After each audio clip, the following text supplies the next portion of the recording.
ध्यास लागतो तो शुद्धीत राहत नाही.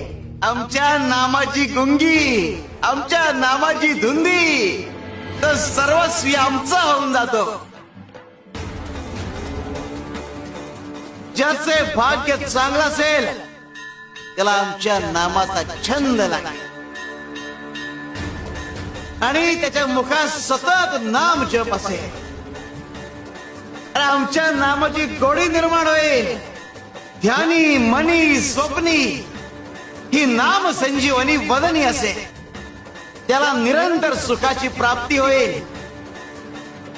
जसं मधाचं सेवन करण्यासाठी भ्रमर कमळ फुलात गुंतून पडतो आणि अत्यंत आनंदाने आणि आदराने मधाचा आस्वाद घेतो.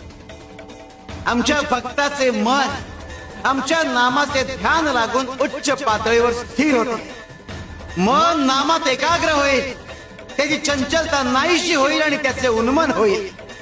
अरे नामस्मरण हेच प्रपंच व परमार्थ साधण्याचे साधन आहे. शिवाय शंकर तमाम शंकर शिवशंकर शंभो. सहनशीलता वाढतीये बरं.